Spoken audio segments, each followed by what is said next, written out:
Wamahe a whaatautoa le fionga I a vui Clarence Nelson e avea ma komisina fau o le ofisa sulfainga o le malo tuto tasi o Samoa.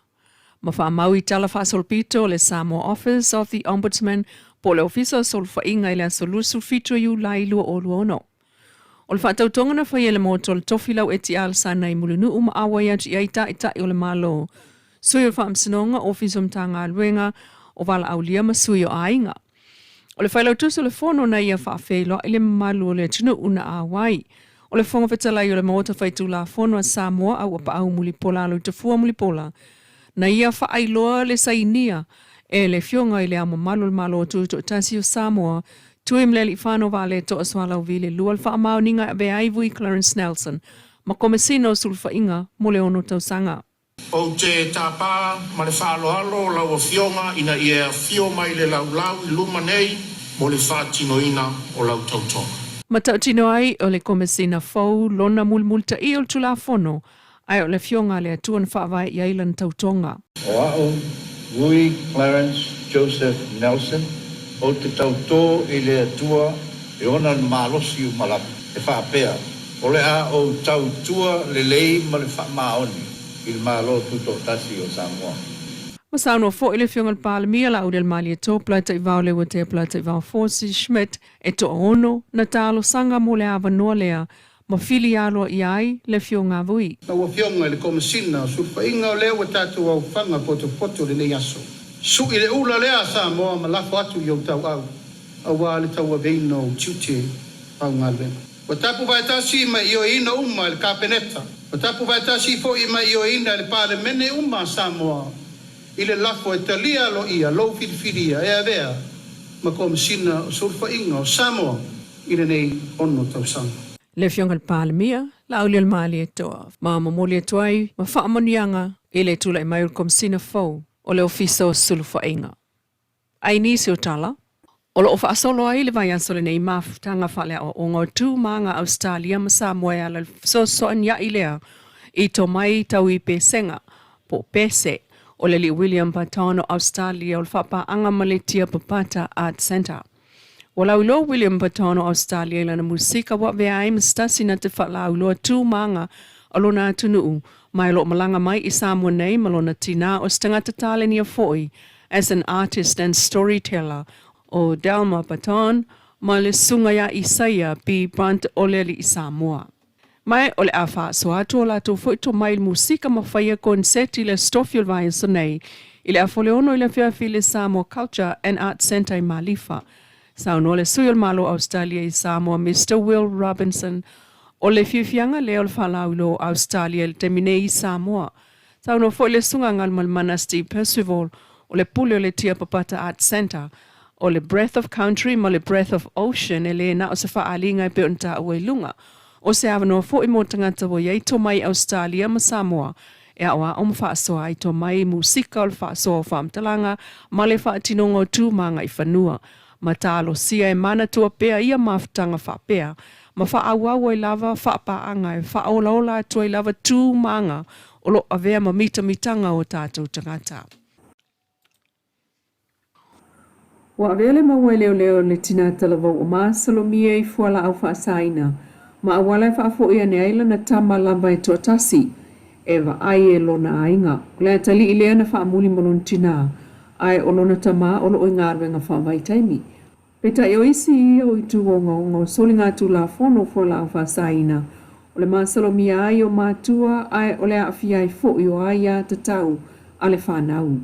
Matato mo le mawina I le toi fo I le leia nei o le atali I se fulu tau sanga lea I tau ainga o lona tina ina ua tau fiai I le vainga leo lona tina o se tau nuunga o le uswhainga o le asalusfu tolu Julai o maa salomia I fuala au whaasaina.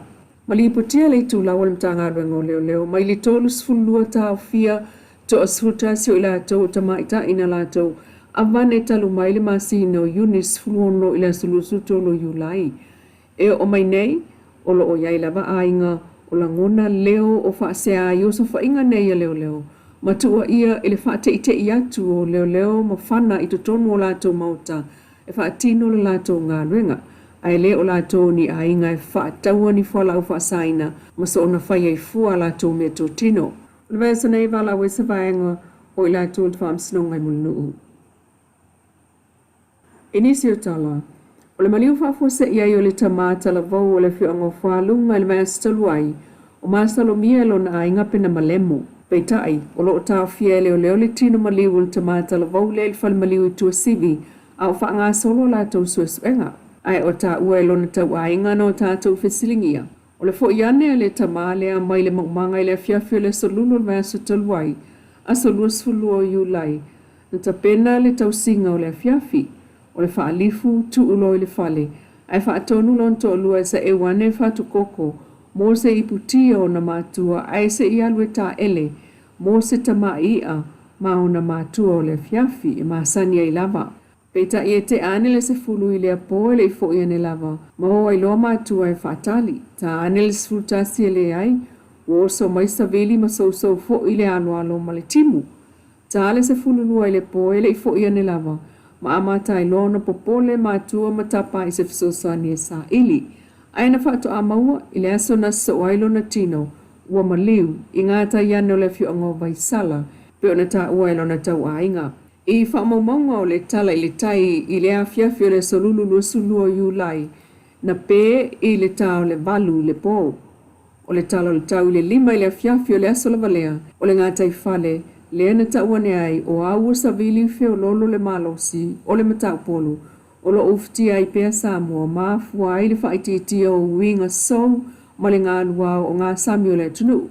Ai whaamaumaunga o ngā sami wa whaititia le mawalulunga o ngalu mau mai lalo ifo o le lua ma le afamita o ia suinga wala ngā tawain whaalea o ngā le whautuanga mo o ngā sami ma ngā taifale mai o le whamtalanga mulimuli fo i lea mo lea winga lolo wao le tau. E mana tua pea e le tau ainga le sao le atali i lea ilona ainga. Lea sa malanga i ngā luenga whaavai taimi. Whailo la tau whale fau, mwhapena ai le tala lona tina ilona tau ainga talo whai. Po wai o le awhea alwa i lana taxi. O lana malanga lona tolu lea na sa wailo whaatau le tawale lau pasese. E maliu le tamata la vau. Ai o lo soifua mai lona whalitua ma o la loito alima. O le tama ua maliu o le ulu matua o le whanau e toa whao o na mātua. Mo le tuai wha mai senga wha ma whanwhananga a tala lau le teo pulensia i mātua o le whalitua ma le nofo alo ai o ai ngā wha avau. O lo manuia umal ave ta vale ma le pasese a le tama i ta vale lea na fia whaatasi ma le piki apu i mō li o le maanga wha mai le loto sa Amasoni i Malifa. O le whale tonu le ana tupu na nafi i tusa o le ono i le fiafi, ma ta ua le mōli mau. O le tamai ta avale na alua tu i Malifa o ane i le maanga whai mōli e fialu i uta i le tūtau matau. Ai o le piki apu, na sau mai le loto sa Amasoni e fialu sao i Malifa mo vaitele ai o lo omumu mōli mea matai alu sao ai. Peita i wo o le piki apu le o ngā tatonu le awala, ai alua tu le ta avale la ititi mai se sifu maafe i le tamutau, ma tupu ai loa le whaale tonu. O le tāwale la itite tupu le whaala vlave o lo nonofu i no pito i luma le tina ma le tamaititi tolu tau sanga e le i whaia se fuspau. O isi tamaitina i le pito i tua e peo na mōli mawina. Ma sa wawela fo in whaata alise atu i ai leo le awala. A o tutu umalama tāwale ina uala vevea i le nā taimi. Ai avatu le pāsese al tamai tāwale i le whalma i siaki ma toe o uma le whale o lo manuia. Ai whaawa wai so e ngā le ofiso leo le vaenga o tāwale afi e au fia i mal whaatonu o ave tāwale o tāwale uma e lua lea na fia e o atu i le ofiso leo mō whaamtalanga ma mōli mau.